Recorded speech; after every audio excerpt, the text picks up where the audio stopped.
By using this statistical technique can help you identify strikers who are just going through a good patch of form rather than actually top level goal scorers, analysing how good Gonçalo Ramos actually is and what he would actually bring to this United team, and at the end I'll come on to whether United should actually pursue Gonçalo Ramos as their main centre forward target. But before I go any further, let me tell you about the sponsor of today's video, Private Internet Access. Private Internet Access hides your IP address and encrypts your internet connection. It works with all major streaming services, including BBC iPlayer and ITV, from wherever you are in the world. I'm currently in Spain and so I cannot watch those channels. However, with Private Internet Access, I can with the click of a button, setting my location to the UK, from where I can then watch the World Cup matches completely for free with perfect quality. And so Private Internet Access has become essential for me during this World Cup. Private Internet Access is offering Atlantis football subscribers 4 extra months completely free when you sign up for a 2-year deal. That's 4 completely free extra months on a 2-year deal, so even after the World Cup you can still enjoy all the benefits that come with Private Internet Access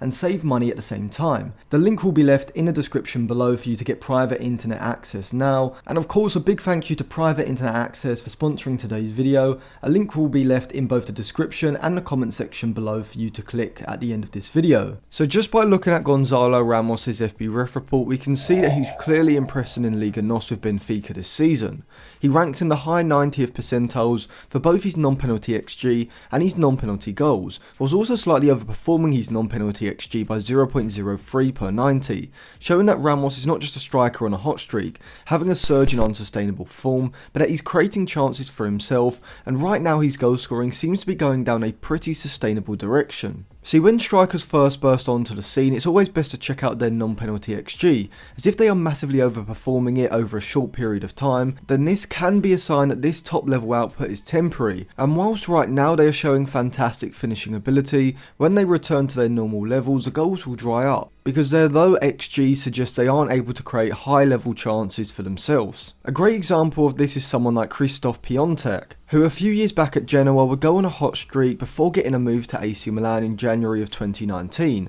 in a season where he'd go on to hit 22 goals in 37 games, but he overperformed his XG by a massive 4.23 goals, which could have just been an indication of an exceptional finisher. However, breaking down his XG from Genoa in the first half of the season to AC Milan in the second half of the season after his move, we can see that the signs of potential unsustainable goal scoring were there. For Genoa, up until January, he had scored 13 goals in 19 games, overperforming his XG by a massive 4.04 goals. And so when he would move to AC Milan, this would fall to a more modest overperformance of just 0.19 goals for the rest of that Serie A season. But this wouldn't exactly have been an issue, but the decline carried on, with Piątek the next season in 2019-20 scoring just 4 goals in 18 games for the Rossoneri, underperforming his XG by a massive 3.52 goals. And this perfectly exemplifies the issue with signing strikers who are scoring a lot of goals but are massively overperforming their XG over a short period of time, let's say anything under 6 months or so. But fortunately, when looking at Ramos,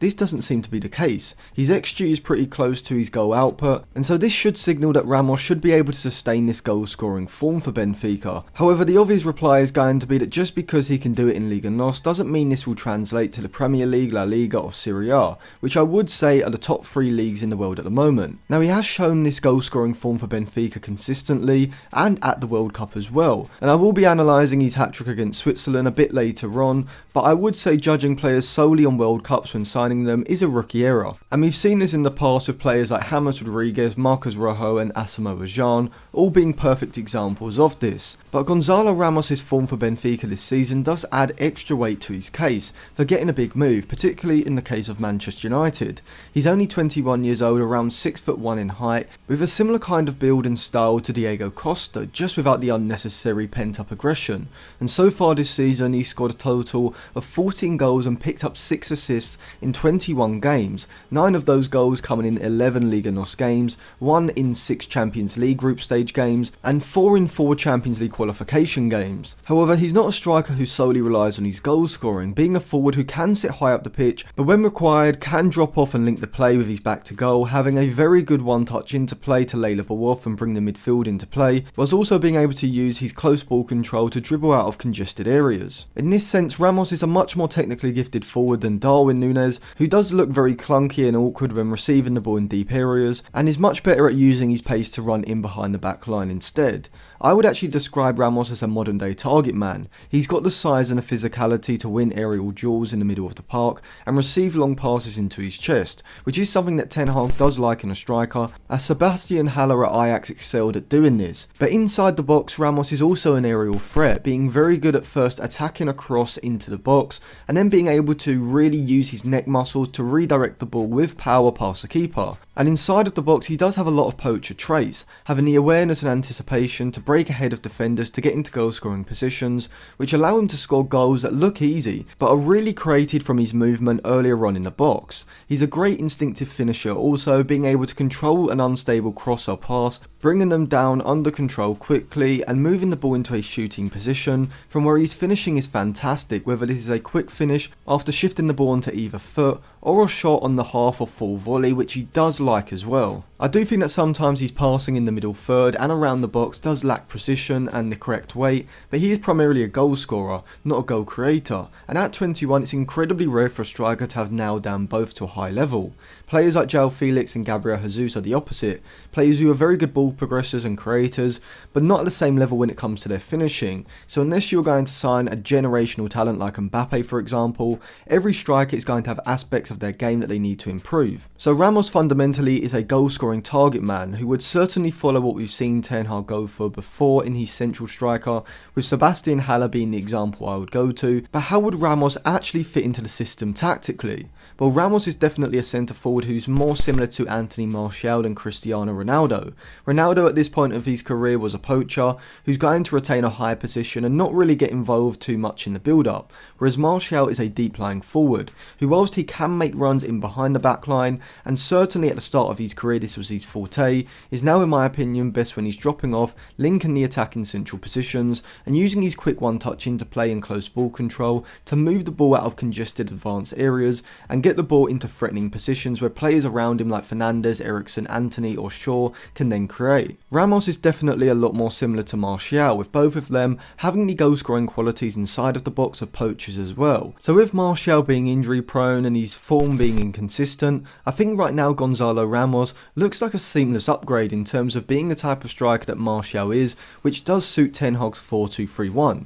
I think Bruno Fernandes would definitely enjoy playing alongside a multifaceted forward like Ramos, as when the Benfica man drops off to receive the ball, he will inevitably drag an opposition defender and maybe a midfielder towards him, which in turn is going to open up space ahead for Fernandes to make a third man run into. And Manchester United's number 8, as I've said many times, is an attacking midfielder who can either receive the ball to feet between the lines and be the creator, with Ramos spilling in behind, or Fernandes can be the one to break ahead of Ramos, and so I think Ramos and Fernandes could work exceptionally well as essentially a front two of sorts. I am working on an analysis video of Bruno Fernandes, looking at him at Portugal and at Manchester United, and what Ten Hag can do from a tactical point of view to get the best out of Bruno Fernandes, as Pep has with Kevin De Bruyne. So if you want to see that video, make sure you subscribe to the channel and click the bell so you do get notified when that comes out. Rashford to Ramos' left will also provide those runs ahead of him, and in the final third United would have a greater aerial threat than Martial. Now to be fair, they did have this offensive aerial threat with Ronaldo, but didn't seem to be able to utilise his ability effectively.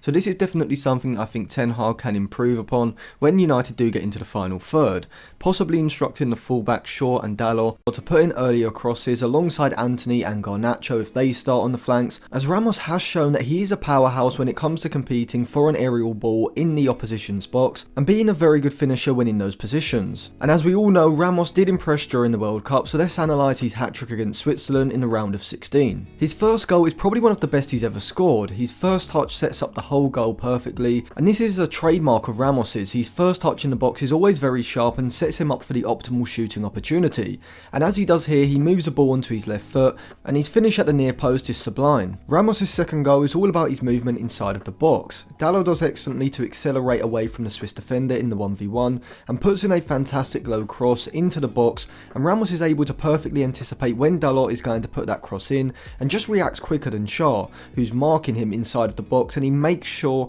that he makes a run across the near post, and from here he just has to get a touch on the ball to redirect it on target, and fortunately it goes under Sommer into the net. His third goal is the most straightforward of the three. Portugal are on the break and the space is there for Ramos to simply run into, but once in front of goal after a seemingly heavy first touch, he shows his composure and the variety of his finishes with a depth dink over the on-rushing Jan Sommer. So we've seen Ramos' quality both this season with Benfica and in the game against Switzerland at the World Cup, but should Manchester United target him either in January or at the end of the season? But whilst I do think Ramos would suit Ten Hag's system and has the potential to be a top level striker, at the moment I do feel like there are better options on the market such as Victor Osimhen, Lautaro Martinez and Dusan Vlahovic, who I think are all a level above Ramos at this point in time. Now maybe if Ramos was available for under £50 million he'd be a good option, considering he is only 21, but he's likely going to cost in excess of £60 million, and for that money United might as well go and get a forward who is already top level and proven in a top league,